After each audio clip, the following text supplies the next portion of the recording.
morning, judges. Welcome. Thank you for taking time to be with us today.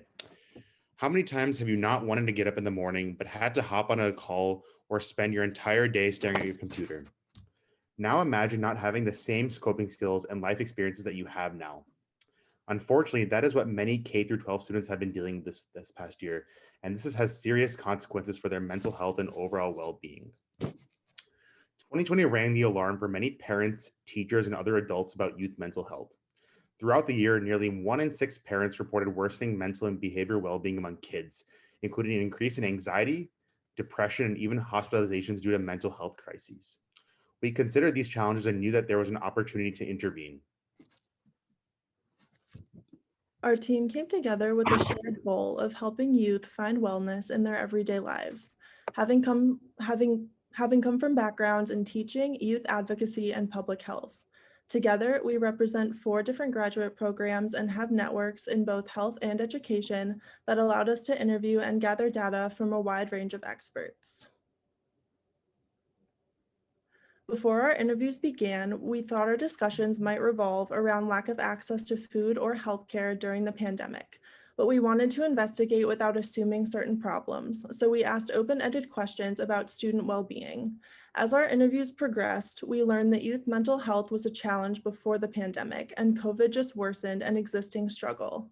Many of our stakeholders had already created solutions like social emotional learning in classrooms and pairing struggling students with mentors, but they also said there was something missing, something that would reduce the stigma of mental health struggles and make schools value student wellness just as much as academic achievement. We propose transforming emotional wellness through a scorecard that helps school districts normalize, integrate, and allocate resources toward social emotional well-being. We modeled this scorecard after existing ways of evaluating schools and hospital systems, and are developing the scorecard in partnership with research and experts that span the range of our own stakeholder interviews. So far, integrating mental health and wellness into schools has been fragmented, and a lot of it depends on access to resources and student demographics. While almost every public school measures academic achievement, school climate, and student growth, few measure student mental health and well-being in any structured way. Many of our stakeholders said that there was not enough time, focus, or resources in schools to address well-being because schools are mostly focused on academic metrics like test scores. But the TEW Scorecard will support schools in making a cultural transformation to prioritize student wellness just as much as we prioritize academics. We want to ensure that student voices are the main drivers of the TEW scorecard. Students need to be the ones informing their schools about their needs, and incorporating student voice does not require additional funds. Student surveys are already a part of every school. They just aren't asking the right questions. We also want schools to be intentional about student wellness. You can go back, Ani. Many stakeholders reported simply going through the motions, 10 minutes here and there to check off a box, but a district-wide scorecard will ensure schools are committing to that improvement. And finally, the scorecard will act as both a needs assessment and a way of informing resource allocation. Scorecard indicators will signal to schools where they are falling short and signal to policymakers that more resources are needed in certain areas. We want to know how students in a school district are doing, mind, body, and soul, just as we know how they are performing academically. We would quantify this first through a student survey, providing it in the way that works best for the school. We would also collect data on objective measurements, such as existence of social emotional curricula and full-time counselors. Districts would then have an opportunity to respond to the findings. Then we would codify results and turn those into concrete action steps. In partnership with the school district, a team of social emotional learning experts would determine solutions that address the unique needs of the students in that district and improve their wellness indicators. Finally, school districts embark on a continuous process of improvement through annual measurement and ongoing support from the TEW Scorecard team. As the school improves and awareness about student mental health and wellness increases, the culture of valuing academic achievement over student wellness begins to shift. This will have important ramifications on youth mental well-being while they are in school. as well as provide a foundation for finding social and emotional wellness as students transition into adulthood. We wanted to make sure that this scorecard and its results do not place schools at a financial disadvantage. Currently, US public schools spend about $12,000 annually per pupil on average. Using benchmarks from the existing Collaborative for Academic, Social, and Emotional Learning, also known as CASEL, and operating budgets from large public school districts, including Chicago Public Schools and Austin Independent School District, the average cost per student for a large-scale social and emotional learning plan, including staff, curriculum, training, consultants, and program evaluation, is only about $25 per student. This low cost makes it possible to reach the 50 million public school students in over 13,000 K-12 districts across the country.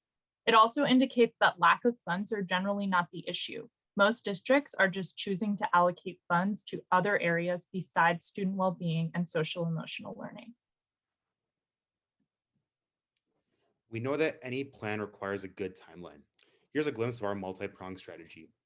We will first continue our research and leverage university experts to finalize the scorecard student survey component and bundle measurement tools into a usable resource. Then we plan to talk to more experts, educators, and parents about our measurement tool and pilot it with the Michigan district seeking support towards social emotional goals for their students.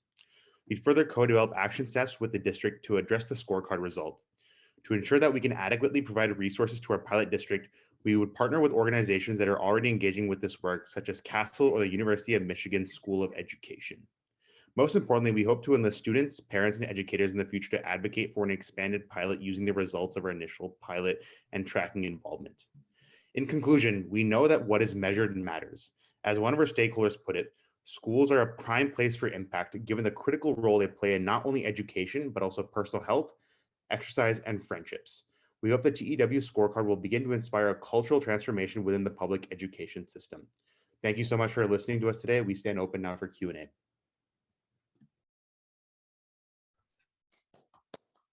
Well, you guys are like, everybody's hit it on the mark today at the 7 minute. You've clearly practiced. Amazing work. Thank you so much. Liz, Suzy, do you want to jump in?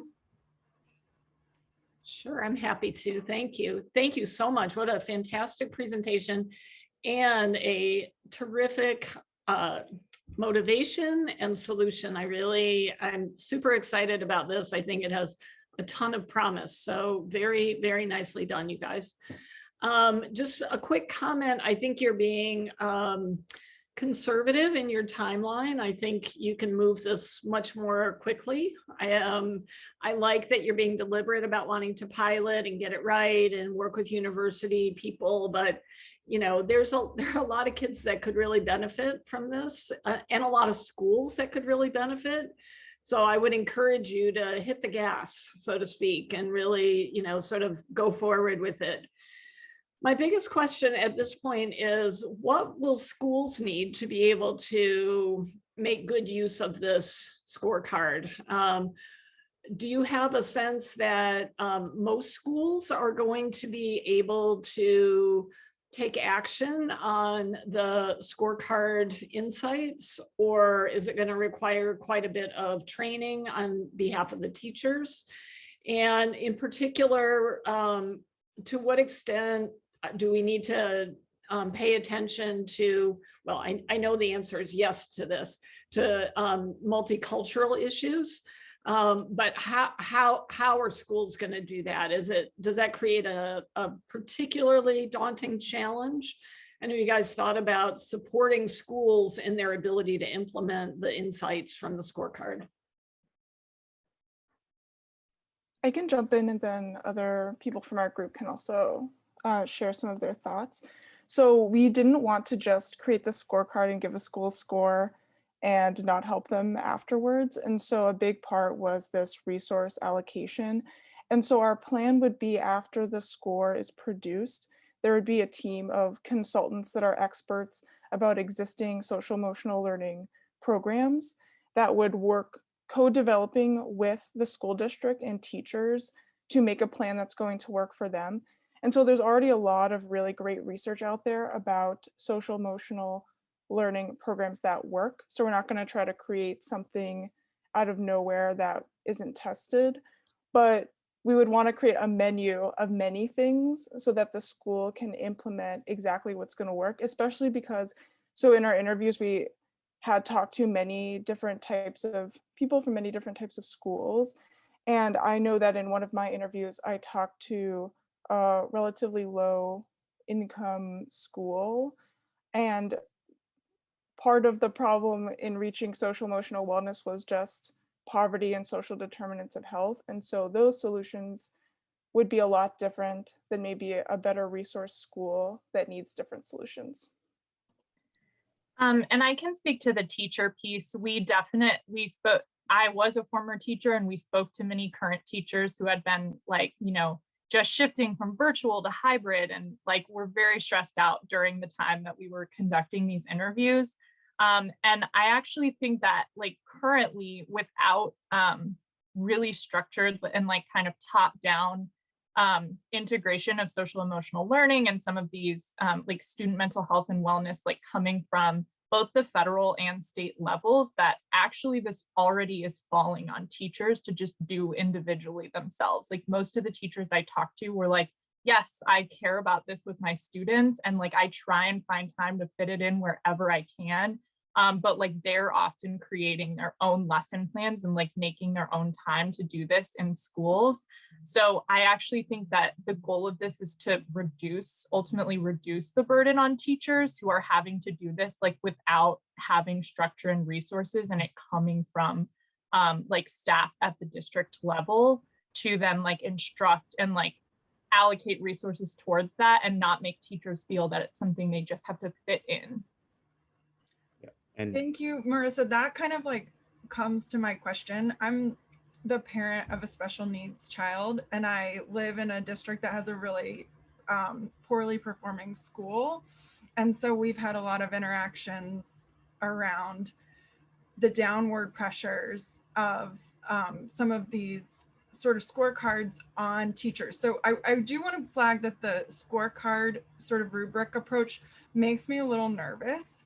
And I wonder if there's another way of talking about it and framing it so that it doesn't totally align to some of those like existing frameworks that can feel like just boxes that get checked ultimately, especially in under-resourced places. And you were sort of speaking to this already, and I think that this is essential, just knowing that a lot of this gets integrated at the state and county level, actually, right? With regard to where this is going to sort of fit into the implementation process.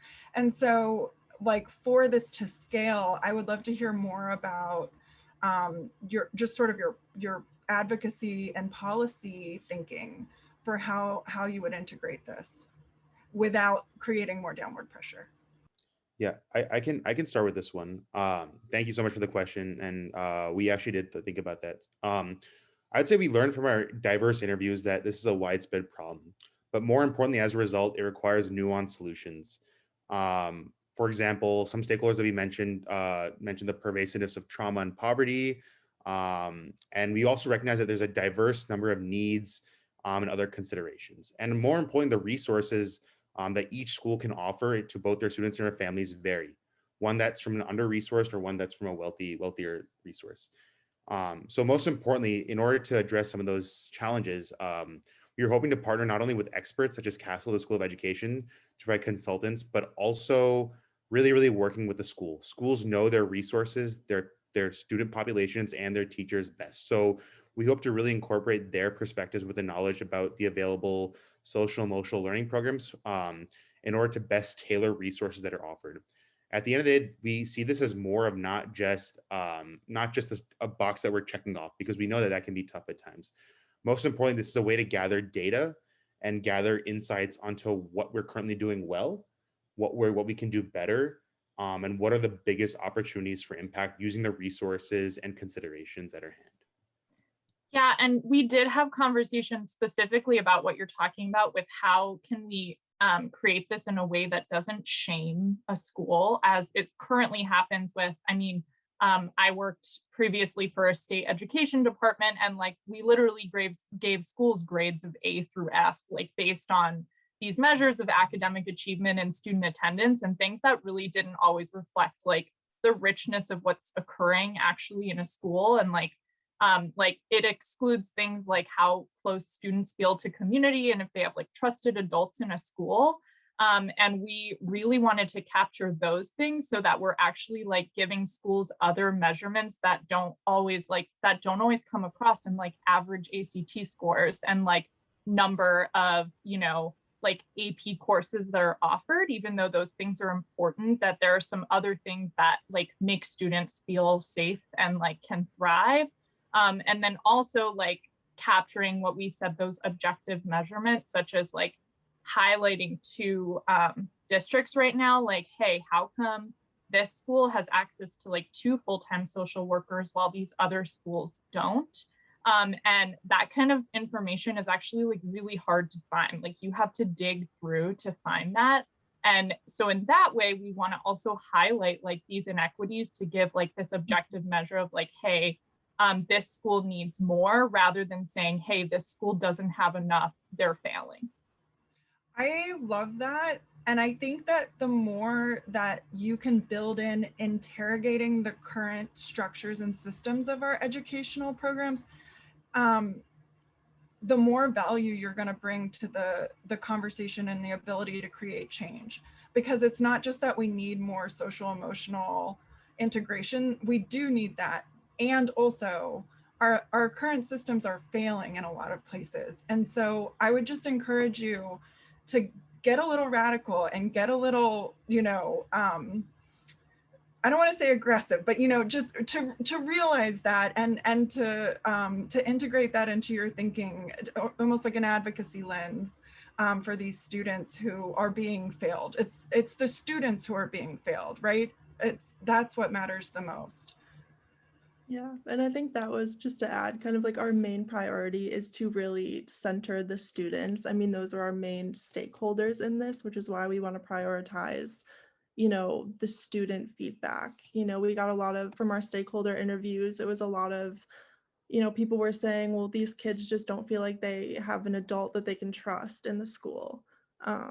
So getting data on that and just really focusing on the students. And That's awesome. briefly, also just to quickly round out, at the end of the day, as I said, this is a very nuanced issue. So what data we collect from one school district or one area is likely going to vary from another area. And that's great. I mean, that makes it both a tough problem, but also great, given that you mentioned it's integrated at the county level. Given that that's the most community-based level that we can work with, we hope that that data can then inform what can be done at a local level. Rarely one-size-fits-all approaches work, but in order to advocate and integrate some of that advocacy piece, we need to know within our own community what's currently working, what data we have, and where is our greatest opportunity for impact. And I think that's the initial goal as part of this. And yes, to be as radical or as forth pushing as we can. Forth pushing